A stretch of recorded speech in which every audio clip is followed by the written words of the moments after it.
Good afternoon. Welcome to the NAPE Renewable Energy Pavilion. I'm your NAPE Operators Committee Assistant Chair, Julie Woodard. We are excited to continue to expand our marketplace to include renewable projects as NAPE becomes the all-encompassing energy expo where deals happen. I want to thank the Houston Energy Transition Initiative for helping to make NAPE's expansion into the renewable sector possible. We have a great lineup of education sessions for you today. First up is a look into investing in renewable energy. In this presentation, Becky Diffen, partner with Norton Fulbright, will discuss trends and challenges in the acquisition and financing of renewable energy projects and companies, such as insights into the latest platform deals and commentary on the future of investing in renewable energy. Please help me welcome Becky Diffen to the stage.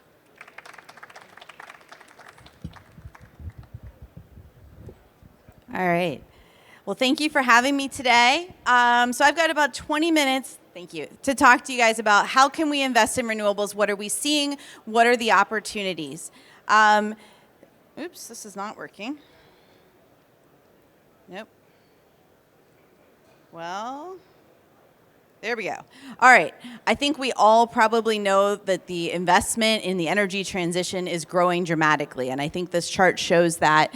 And I think it's important to know that renewables is just part of the energy transition and part of where this investment is. So the blue on the graph is the growth of investment just in kind of pure play renewables, wind, solar, things like that. But we're seeing a lot of growth, especially in these last few years in other areas, things like EVs. Obviously, people are very interested in carbon capture and hydrogen, but we're just kind of getting going in those areas. So we expect to see this investment grow and grow and grow. And so how do we do that? How do you get involved in this?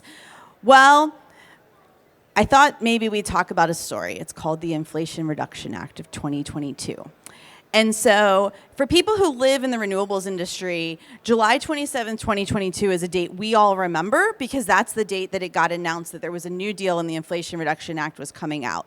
And everyone kind of knew for renewables, wind and solar, this was going to be a really great opportunity. It did a few different things. One thing that it did is that it extended the tax credits that already existed for things like wind and solar and some other technologies. But it added a lot of additional credits. And so now you can get up to 70% of the cost if you meet certain bonus thresholds in tax credits. And we'll talk a little bit more about how that works. So for wind, solar, they had long-term certainty for the first time ever that they were going to be able to have these tax credits instead of having them expire on a day or two, or every year or two, and kind of have to wait for the next extension. But the big thing about the IRA is that was just a very small part about it. That was kind of the extension of what already existed. The IRA went a lot farther than that. One huge thing that it did is it focused on manufacturing.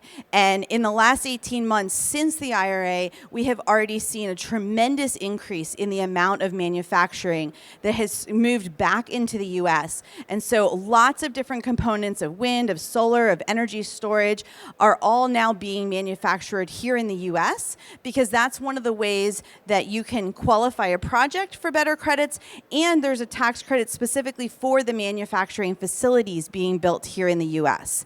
And then the other really big thing that the IRA did is it went far beyond just wind and solar and the technologies that had qualified for these tax credits for a long time. And so there's a laundry list of different things that they cover. But these subsidies are going to be here now for a very long time. Like I said, there was this very boom and bust cycle where the tax credits would be there for a year or two, and then they were going to phase out, and then, they'd get extended again. And that doesn't work very well when you're trying to develop projects and finance them, when you're doing everything on a 1 or 2 year basis. Now, we know that they're going to be here for a very long time. It's until the U.S. power sector greenhouse gas emissions fall at least 75% from the levels of 2022. So people think that's like 2034 or something like that, at least a decade. And then everyone says, well, what about the elections, right? What happens if there's a change in administrations this year? What happens if there's a change in Congress? Under all the various types of scenarios people have played out, no one thinks that there will be enough of a shift at the congressional level for the IRA to get completely repealed. And even if we ever were in a situation in coming years where there is another shift, it's very unlikely that the full IRA at this point would get repealed. It could be that certain pieces get adjusted, but both sides of the aisle like aspects of this. It really is creating jobs. And obviously, it's really hard for anybody to ever repeal anything that is creating jobs. This is not working. There we go. All right. I'm going to go again. There we go. Okay. So this is what the tax credits look like. You get a 30% base tax credit. And I'm going to oversimplify. As you might imagine, tax lawyers spend a tremendous amount of time digging into the details and the nuance. I only have 20 minutes, so I'm going to give you guys the high level. So you get the 30% base credit. Then if a project uses domestic content, so content that is manufactured here in the U.S., you can get an extra 10% of credit. If the project is built in energy communities, so areas where there's been a tremendous amount of energy development and then job loss in the past, you can get an extra bonus. And then also if you're in low to moderate income areas, you can get extra bonuses as well. And they're a little nuanced depending on the technology. Not all the rules exactly apply the same to everybody. We've been spending the last 18 months with the IRS coming out with guidance on each of these different aspects. So we're starting to get more into the nitty-gritty of exactly how you do and don't qualify for these various types of bonuses. But these bonus adders are really meant to focus on, the tax credits just used to be there for everyone, but we really wanted to focus on building projects in areas where they're really going to lead to economic development, where they're going to lead to more U.S. manufacturing, where they're going to create more jobs. And so that's really what the bonus adders do. But the IRA is not just about wind and solar. And so one of the really important things about it is to understand how many other technologies now qualify for these tax credits that the wind and solar industry has used for a very long time and led to the growth of those industries. So here's just a few of them. Standalone energy storage, right? Things like batteries. We're seeing a lot of battery projects getting built all around the country. It doesn't just help renewables, it helps the grid overall. Regardless of what kind of generation, we've seen outages of all types of generation for weather events and other reasons. Batteries can really help us stabilize the grid, regardless of what type of generation is out there. Things like sustainable aviation fuel, carbon capture, hydrogen, pump storage, dynamic windows. I mean, all different types of technology now qualify for tax credits.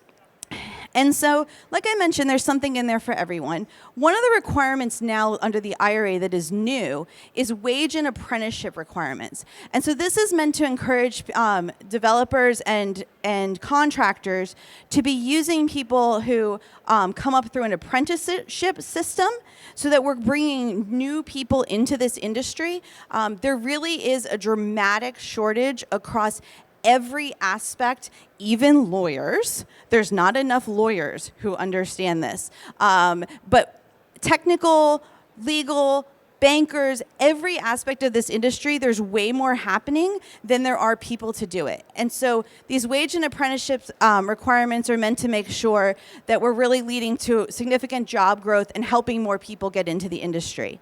And then I already talked about the energy communities and the manufacturing piece.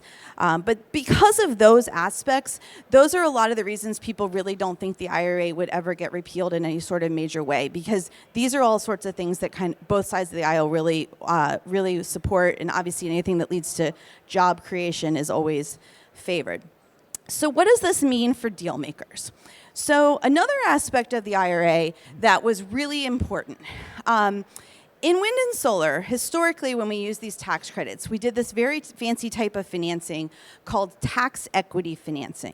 And basically the rules were, if you wanted to use a tax credit, right? So a wind farm generated some power, you got a tax credit for that, and you wanted to monetize that tax credit.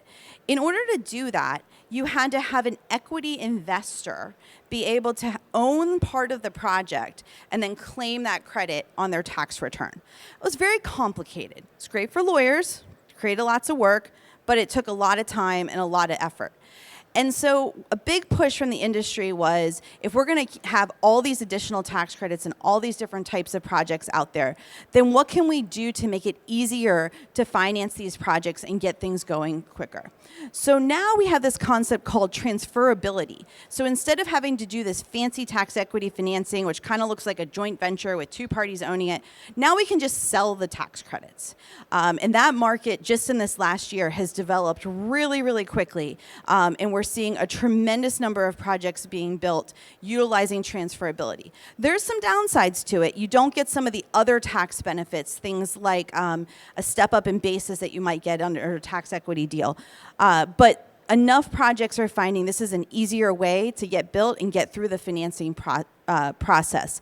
Because unlike oil and gas, almost every renewable project is built with project financing. So you already have project financing debt that you're having to do, and then on top of that, you have to figure out how you're going to use the tax credits. So it ends up like two project financings at one, and they have to play nicely together. If we can simplify that with transferability, use a 10 to 20 page agreement instead of 200 pages of agreements, it's a lot better for everybody.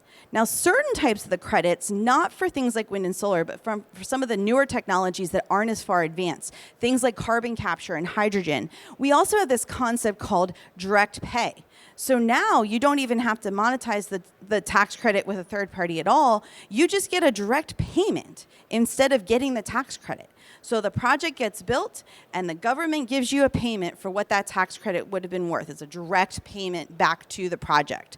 So that's even easier. You don't have to do any of this. And so the focus of the IRA was for the newer technologies that are not as far off of the ground. And in this case, wind and solar is considered an old technology. The new technologies that we're trying to build more of, we've made it even easier to use these tax credits. We also think that, and we're already starting to see, that because we don't have to do as many tax equity financings, it's leading to more traditional M&A deals, which is what I'm going to talk about for the next few minutes, what we're seeing in the M&A space. So there's lots of different ways to invest in the energy transition. I'm going to start at the top. The top is you invest in an entire company.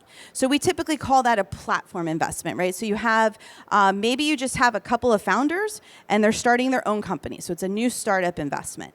It's a little bit different in our space because it doesn't look like traditional venture capital because the deals are too big for that. Infrastructure, even at the development stage, requires a lot of capital. It's not like venture capital that you can just invest in a tech company and they're doing some software. You know, you have to build and have actual hard costs very early in the process when you're developing infrastructure. So even new startups need to have significant funding from the beginning in order to move their projects along. Then we just have developers at any stage of development, and they need more money. So they're getting equity investments. A lot of those are coming from private equity investors. They're coming from other players, international investors, and domestic. We see lots of different types of equity, and pretty much all the developers are out there looking for more people coming in and investing because they need more capital because their numbers, their growth projections are so large. And then the last type of big platform transaction that we've seen is acquisitions. So we've seen everything from, for example, Shell bought Savion, which was a major renewable energy, primarily solar and energy storage developer. So you see major oil and gas companies, again, private equity, all different types of investors just saying, you know what, we're going to buy the whole company. We want to have that ability in-house. And then another thing we see is joint ventures. So we say joint ventures like they're one kind of investment, but there's actually a lot of different ones out there. And if you're a company looking to get into this space, looking to invest, thinking about the different types of joint ventures is important because what any joint venture is it's really a partnership. It's two companies coming together and figuring out how are they going to work together. Now, in the largest, most capital-intensive types of projects, things like offshore wind, carbon capture, hydrogen, they are so incredibly capital-intensive. We see most of these projects being developed with joint ventures. And that tends to be well-capitalized parties on both sides coming together. But a lot of times, one will have one type of experience. For example, if we're talking about offshore wind, maybe they have offshore wind experience in Europe. But then the other partner maybe really knows the U.S. market market. Maybe they have a better view into interconnection. So it makes sense for these partners to come together and bring those joint skill sets, but then also be able to lower their risk a little bit by sharing in the early development costs as these projects are getting developed. We also see joint ventures once the projects are built. So now the large developers and sponsors have built so many projects and have invested so much capital, they really need to start selling down some so that they can recycle that capital and go develop another round of projects again. And so we see a lot of investors coming in at this stage, somewhere between when construction starts and construction ends, maybe a little bit later than that. Sometimes it's into the portfolio, but a lot of times it's even just into an individual project. And we see that type of investment as an easy way for financial players to start investing in renewables, but the project's already been built, so it's a lot easier for them to get comfortable. And a lot of times that's the first foray into this type of development. Depending on how they use their tax credits, they might be involved in the tax credit piece as well, or it might just be a pure play equity investment. And then this is an area that we see a lot of interest in joint ventures, which is the development stage of projects. So anywhere between the project is just, we're looking at this piece of property, to, okay, we've secured a lease, and now we're starting to look at interconnection and doing our studies and starting to procure equipment. But the further along the project gets, the more capital intensive it becomes. And a lot of that development work is done early stage by very small developers, but they get to a point in the development process where they don't have enough money to fund the really large deposits that are required for interconnection, for reserving equipment. And so they need big players who have a good financial backing to come in and help support them, post the letter of credit or post the parent guarantee. This is a great way for people and companies that want to invest but maybe don't have that development expertise but have the money to partner and come together and say, okay, we'll give you some funding and we're going to learn a lot about development along the way. We see this also as a way that we see a lot of international money coming into the U.S. And then even for big established players in our industry, they're looking at these sorts of deals because they're looking at ways to source more and more projects. And so they want to create relationships with the small guys who will continue to feed them more and more projects. I think this is an interesting stat when we think about M&A in the renewables space. When you look at over just the last 4 years, what percentage of energy M&A is renewables? And we went from 12% in 2020 to 38.7% last year. So it's a very significant part of the energy M&A space all happening in this area. So why is that? Well, there's lots of reasons, of course. But one big one is how much private equity has been raised for energy transition funds recently. And so there's a lot of capital out there that's sitting in funds that needs to get invested. And so that's one of the things that has really continued to drive the investment in this space, is that more money needs and wants to invest in this space than there really has been projects out there. So as I mentioned before about the platform M&A, those kind of really big deals where you're investing in the entire platform. They were really busy in 2021 and 2022, but then they significantly dropped off. And so what happened there is that there was so much demand that every small developer was like, well, I wasn't necessarily planning to sell, but I feel like I need to go out there and at least see what's happening in the market because the valuations got so high. Then it got to the point where the really good ones all got taken up, and the smaller ones that were left were expecting these really high numbers. And we started to see a big gap between the bid-ask spread. So that kind of really slowed us down last year. The other thing is we were waiting for some of the guidance coming out of the IRA. We're hearing a lot of interest in this again this year, that we're going to start to see more of these bigger platform deals.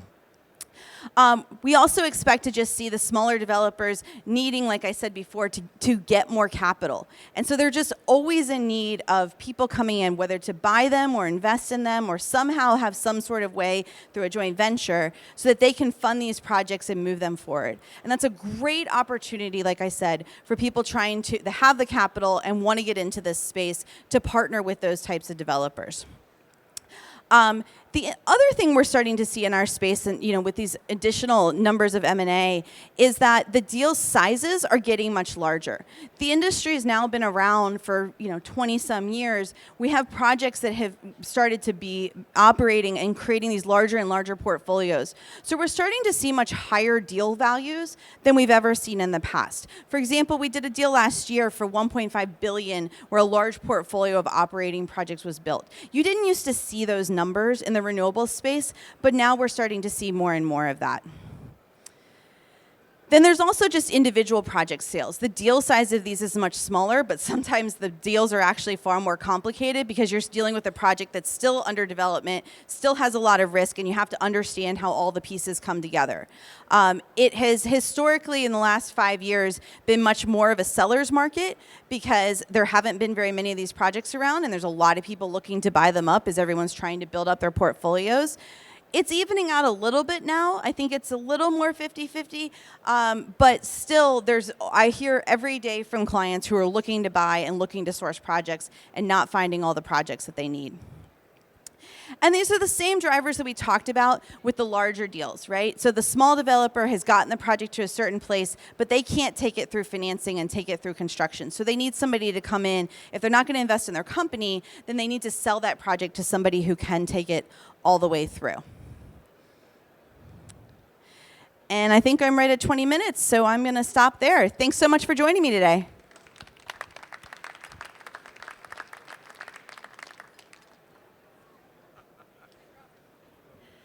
Good afternoon. Thank you all for being here. I'm Leanne Callahan, Vice President of NAPE.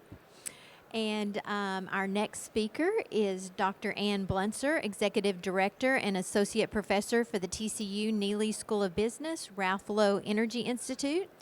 Ann will be talking about the exciting and innovative project where TCU's Energy Institute partnered with the United States Department of Defense on a historic research initiative to develop real energy security solutions for a region that is at risk.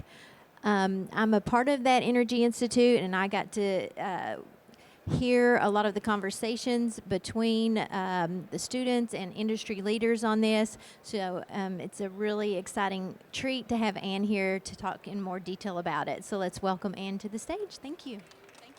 Thank you, Leanne. Once again, thank you so much for all NAPE does, all AAPL does. I love that they're giving some time and space up here to a higher education institution that's doing some work on energy security, because as I look around this entire floor and I look at the average age of the people that are here, I start to get worried about the future of our industry and why there aren't more young people choosing to work in energy.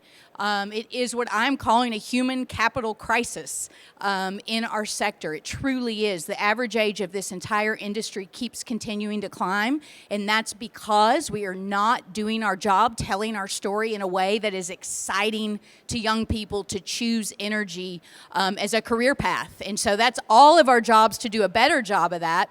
At TCU, we're trying to find exciting, interesting ways to plug in and get kids excited about being in energy, not just from the traditional paths of possibly a geologist or an engineer, but really giving people the understanding of business and energy, working with our kids in political science, which is where this project actually birthed from, was the idea of why aren't we getting our kids involved on the policy side of what's happening in energy?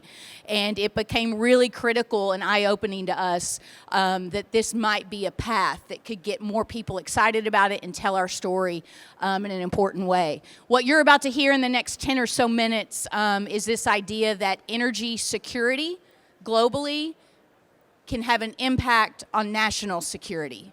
It's a big, bold statement. Some people say we're politicizing energy to do this. I say we are going to canvass some of the best minds in the world to come up with ideas that we can implement in a strategic place in the world that can not only provide energy security for those nations, which ultimately, as we all know and agree, means a higher quality of life for them.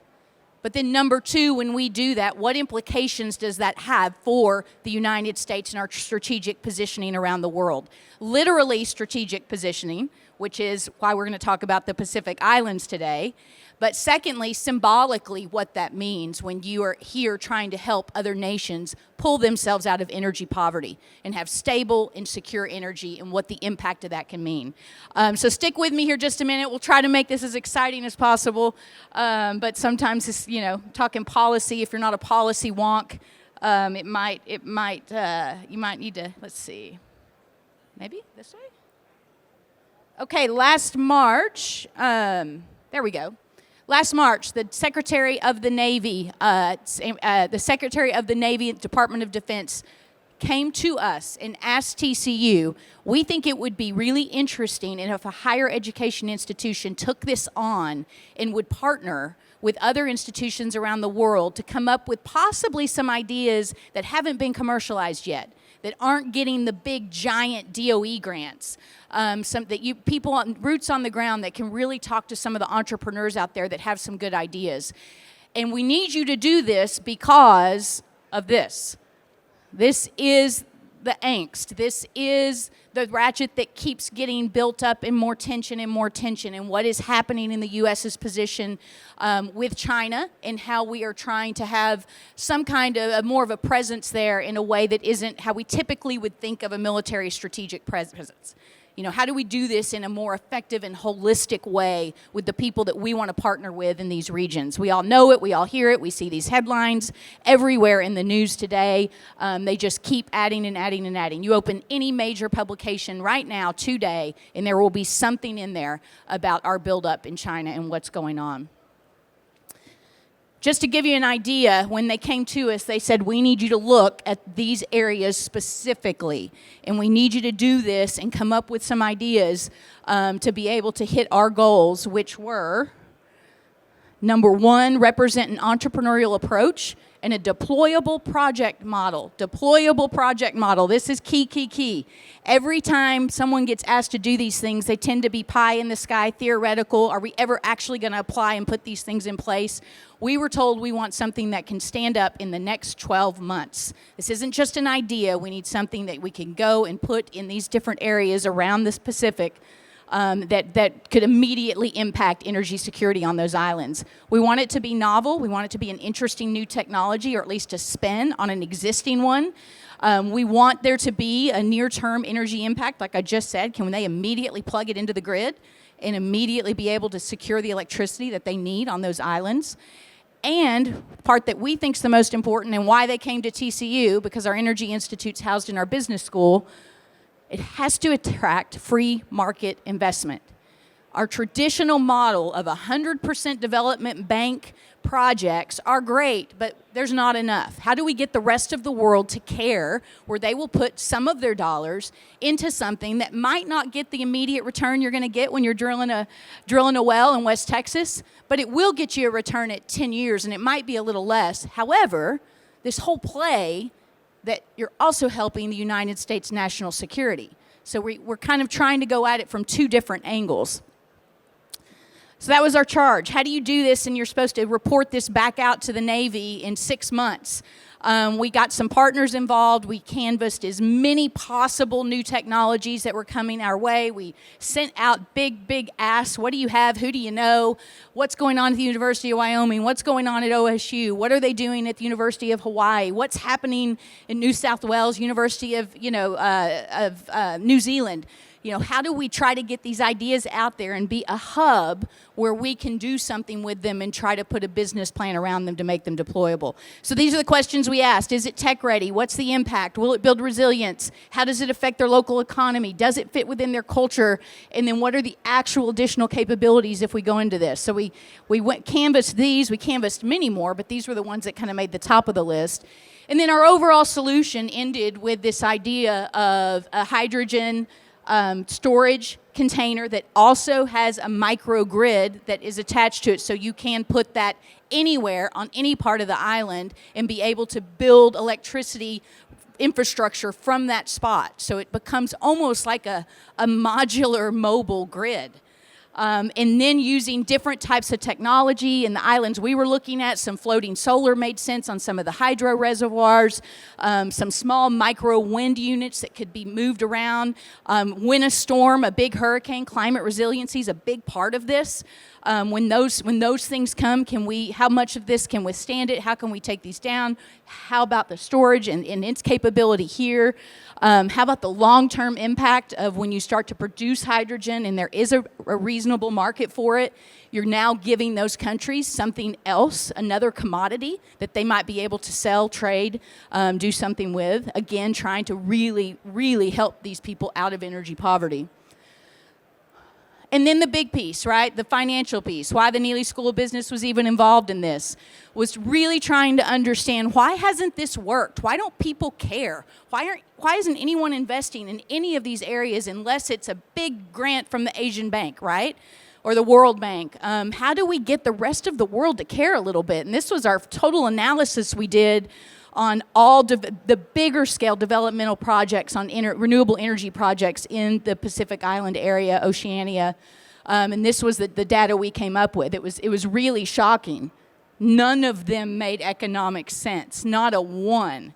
So how do I go to you and say, I need you to and want you to invest $5 million in this $20 million package that's a plug and play on the far northeast corner of the island of Tonga, and in 10 years, maybe, you might make something back? It's a hard sell, right? That's a really hard sell. And so it's critical for us to understand that we are starting from a really, really hard, challenging place to be able to figure out how to communicate to the local investment community that might want to be a part of these solutions. And so this is just a big reality check. Nothing's happening globally right now unless it's coming from government grants or development dollars that are large scale, that are impactful, that you can say, I can take the island of Tonga to pull them completely off of diesel, give them a climate resilient grid so they have access to power that's sustainable and affordable, and then allow them to utilize, if they need to, the diesel for other things that they could possibly be able to deploy on those islands. This is our idea. This is where we're going with this. This is phase 2 of the project. I actually get on a plane to Tonga in about 5 days from today to meet with our officials there at the Tongan embassy, but then mostly with all the different facets of the Tongan government and the universities. And this is what we're pitching. It's kind of a Marshall Plan, if you will, for energy security. And how do yes, we want the Asian Development Bank dollars. Yes, we want the World Bank dollars. Yes, we want the Department of Energy dollars to go into some of these solutions. But most importantly, we want to figure out how a piece of that comes from the private markets.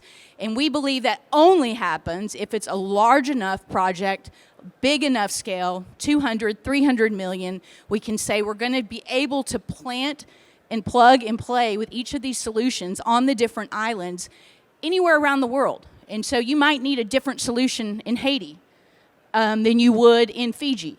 And so that we have the ability to have this little micro model that is funded from multiple investors, public and private, that can really start to shift and change the way energy security and stability looks like on the developing world, specifically to island nations that are so sensitive.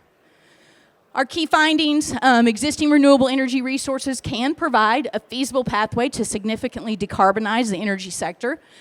We found that the integration of these different solutions enables the implementation of tailored geography-specific solutions. Example I just gave, Tonga versus Haiti.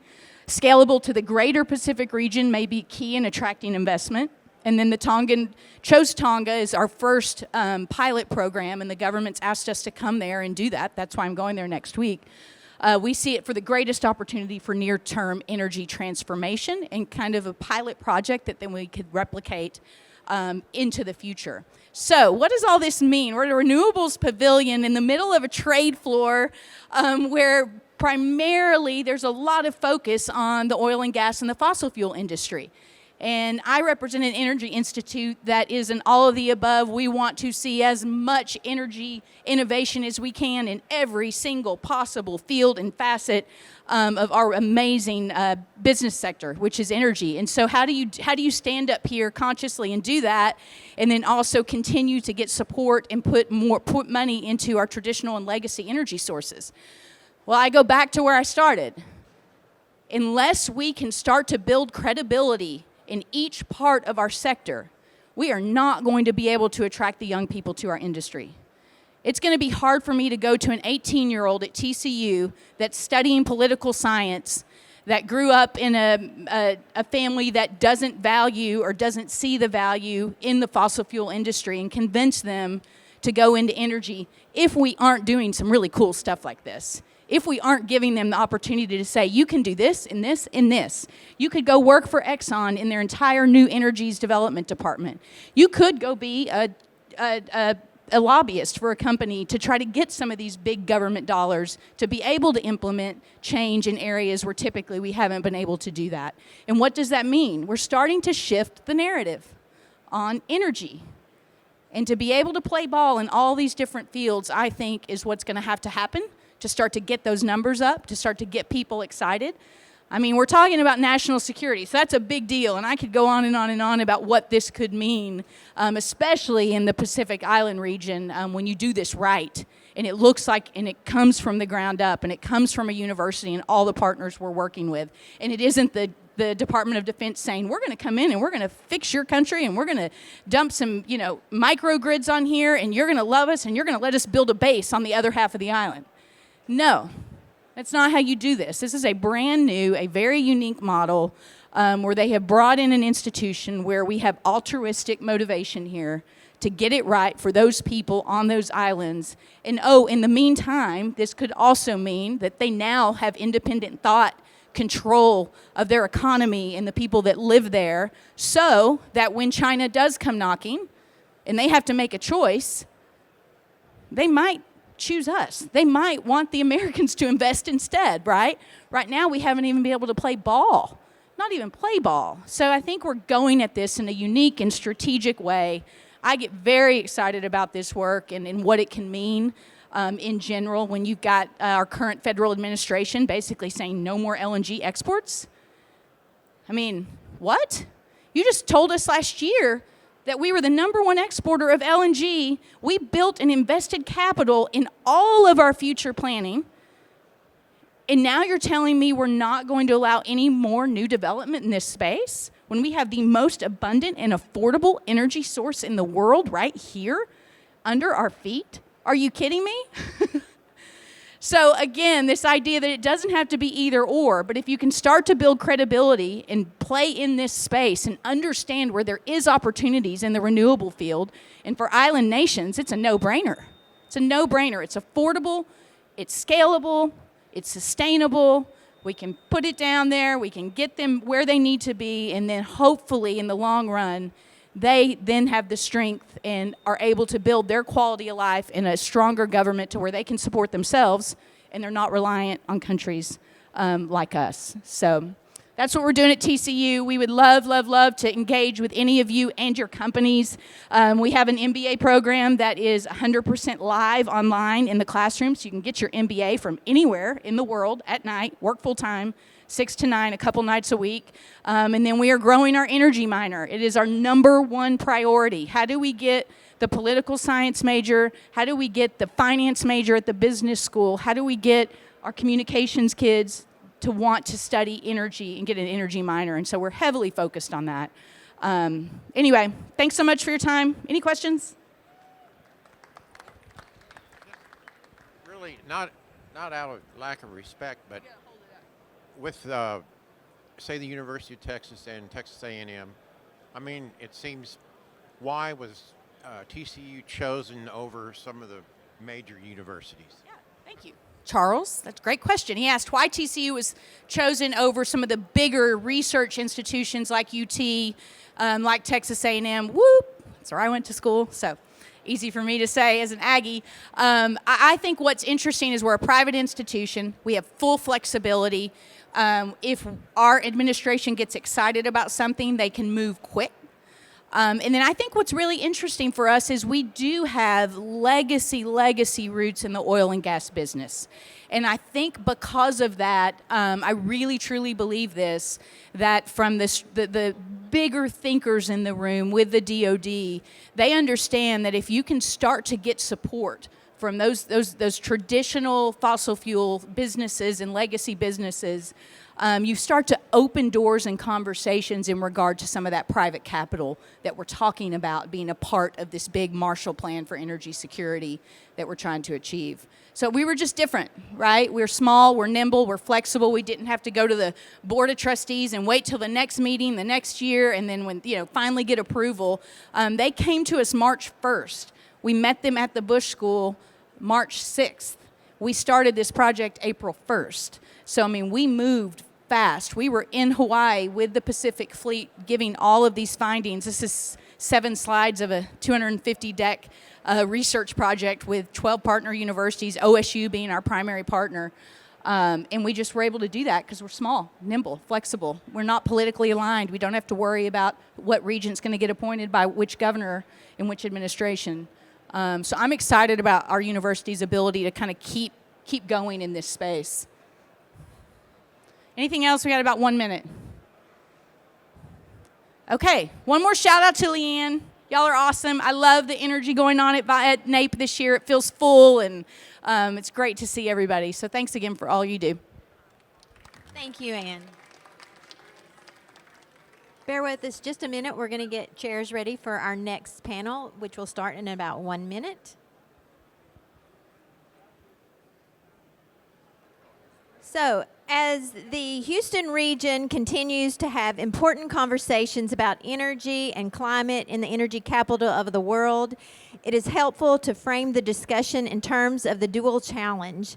In this next session, Sarah Jewett, Vice President of Strategy with Fervo Energy, and Jane Stricker, Senior Vice President, Executive Director for the Greater Houston Partnership, Houston Energy Transition Initiative, will tackle the topic of energizing the future and exploring synergies between traditional and renewable energy.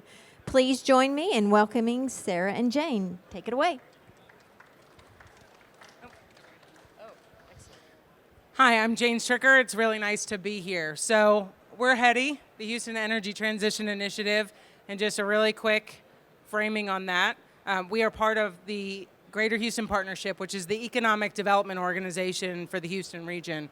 Our primary role is ensuring that as we make this energy transition, as we start to think about an energy abundant, low carbon future, we're positioning Houston to take advantage of the opportunities associated with that transition. And so my work brings together a broad group of energy companies from across industry, as well as stakeholders from across communities, our academic institutions, and others, to really think about how do we make sure that as we make this transition, Houston retains its leadership as the energy capital of the world. And so I'm really excited to have this conversation today with Sarah, because Fervo Energy is one of our favorite new entrants into the energy ecosystem here in Houston. And what I love about Fervo's work is that it really leverages the expertise, the capability, and the technologies that underpin our oil and gas industry to create 100% renewable baseload energy.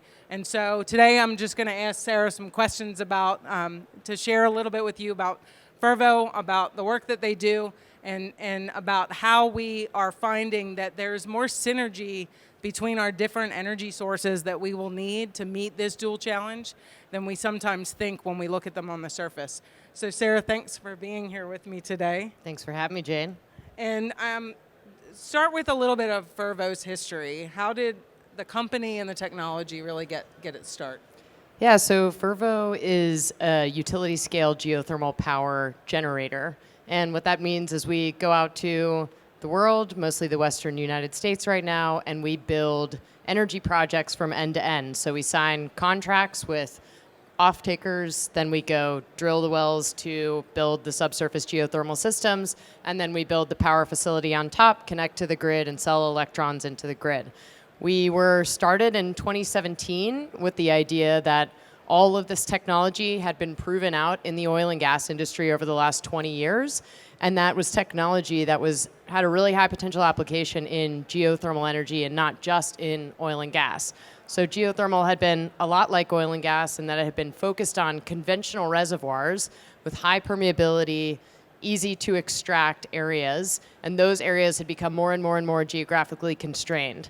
And so geothermal had just sort of left off on the growth. So wind and solar like, pew, and geothermal sort of plodding along, not growing very fast because of this geographic constraint.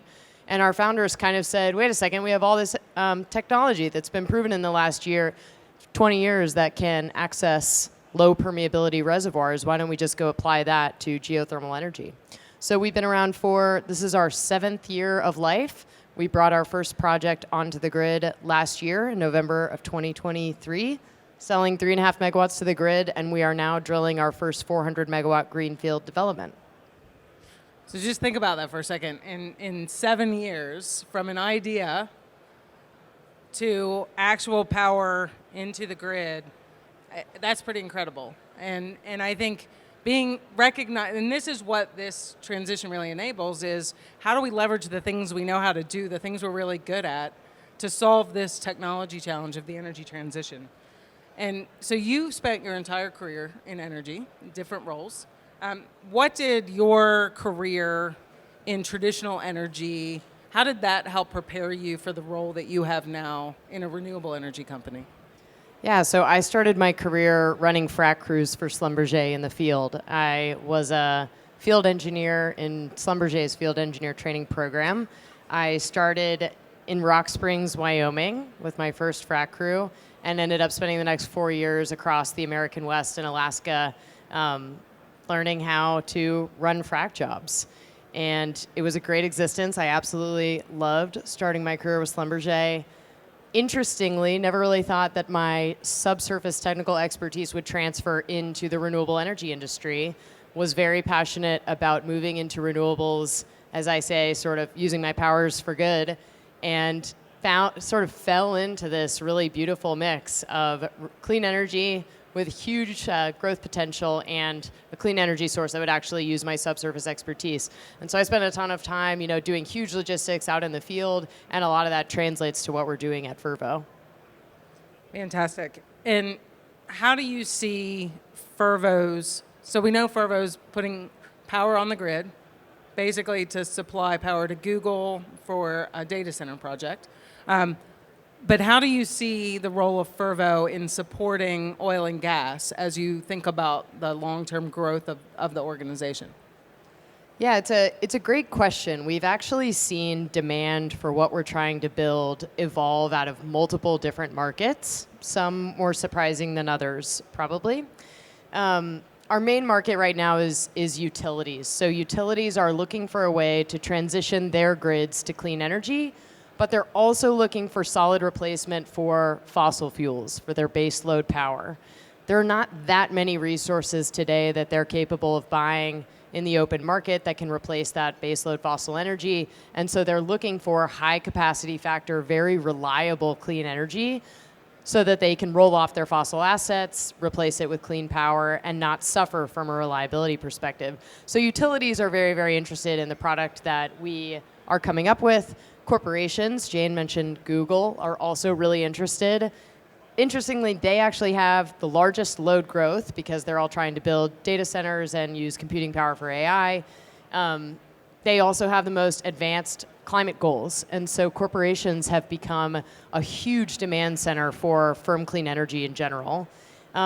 And then, there are a bunch of other markets starting to evolve. You mentioned oil and gas companies. I think oil and gas companies, like everyone, are trying to electrify as many of their operations as they can. And so they're looking often for in-basin electrification sources. And some of them have turned to the idea of geothermal for powering in-basin resources as a high potential solution. And so I think we've been in conversations with a number of different large oil and gas companies who say, hey, can you come drill wells or use wells at our sites that are already drilled to help us produce in-basin power to operate all of our various equipment? So there's a lot of different applications for what we're trying to do. Awesome. One other question I've got for you is, what can renewable companies learn from 100 years of oil and gas technology and development and production that maybe they don't always recognize as they're thinking about developing projects or growing their business or scaling?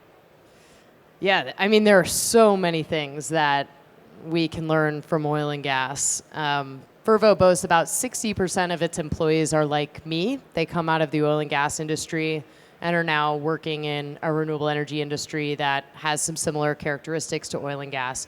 So there are obviously some really applicable technical learnings. We all brought our experience with supply chains and with, you know, how you lease land and typical things like that, drill bits, all the usual tools and technology. But we also have a bunch of different learnings about learning curves. What happens to the cost of your technology when you enter a basin, and how can you actually pull down the cost of that technology through repetitive development over and over again? So we came to geothermal and we said, we're going to lower the cost of geothermal because in the past, geothermal operators have gone to drill a fixed number of wells, you know, maybe low double digits, to access a traditional geothermal reservoir. What we're going to do is we're going to act like a shale operator. And we're going to enter this basin with the intent of drilling hundreds of wells and build really large projects just like they did. And if that happens, we can probably access a very similar learning curve to those displayed in all of these oil and gas basins. And so oil and gas basins on a pretty average basis displayed about an 18% learning curve from N equals 1, the very first well, to leveling off into the 20s and 30s numbers of wells. We've actually seen the exact same thing and happen at our first prospect in geothermal energy, and we're coming out with those drilling results on Monday, actually, at the Stanford Geothermal Workshop. So there are a million different learnings that we are bringing from oil and gas that some of you would expect and some not so expected.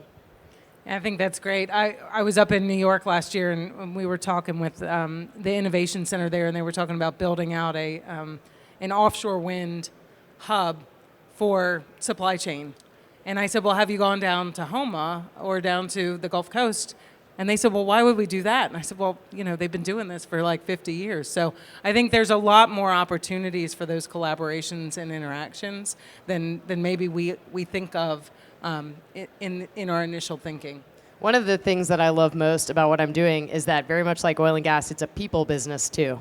So in the oil and gas industry, it's all about people actually working together to construct these really massive infrastructure projects. And we are seeing a lot of that same people interaction geothermal. And so that is really surprising that they're like, how does this relate? We don't know. And I do think, on the people side, I think one of the things that really creates a strength for us in Houston and in our traditional incumbent energy industry is our ability to scale big projects, implement really great processes, and standardize things. And so, you know, I think about so many startups in the climate tech, energy transition space, and they've been out there for years and years and years and sort of really struggling to get to commerciality. And so can you just share a little bit about Fervo's funding journey? I mean, you've managed to go from an idea in a lab to commercial scale in 7 years, which is not typical for a startup. And so what was that funding journey like for you, and where have you been finding those opportunities for growth? Yeah, it's a good question. So I would say we're in our 4th phase of development right now. First phase is, like you said, Jane, in the lab, desktop modeling. Basically, can this application of oil and gas technology work in geothermal, and can we show on the computer that it can work? So that was development phase 1. Development phase 2, we said, okay, there are very key parts of this technology that we have to de-risk to prove to any investor that we're actually going to be able to do this at any sort of reasonable scale. And so the main thing that people were doubting about what we can do is, can you go perform a multi-stage completion in a varied lithology reservoir that has much harder rock than the shales have seen? And so we went and performed a 4-stage hydraulic fracture on an existing highly deviated well as sort of like a biggest ticket item tech prove out. That was development phase 2. That was a low cost demo back in 2020. Phase 3 was we built a full-scale technology demonstration that was also a demonstration that we could sell our power commercially into the market, and that's the project that came online last year. Phase 3, Phase 4 is what we're doing today, which is drilling at scale and building this very large project in Southwest Utah. So we sort of spaced our funding rounds strategically through that. The geothermal energy industry doesn't have like the greatest track record of being able to deliver on projects once they've raised capital. And so most people who had invested in geothermal in the past really did not want to touch geothermal with a 10-foot pole. So we kind of had to set basically pretty aggressive technical milestones and meet those technical milestones, then use those results to go raise another funding round, which we got from venture capital, which is also not a very well-matched funding source traditionally for a highly capital-intensive, long energy timeline set of projects. So we have now raised 4 different venture capital rounds through these 4 phases of our life cycle, and hopefully there is a continued track record of fundraising success ahead. Fantastic. Well, thanks so much, Sarah, for joining us. I think this is just one example of the hundreds of really exciting energy and climate tech startups that are building their business here in Houston. Whether it's in the supply chain, in the services, in the project development, we're really excited about the growth of new energy in Houston, and we think this is where our economic growth is going to come from for the future, and we're really excited to see more and more of these types of companies coming into the market and showcasing what they're doing to drive the energy transition forward. So thanks so much. Yeah, you bet. Thank you so much.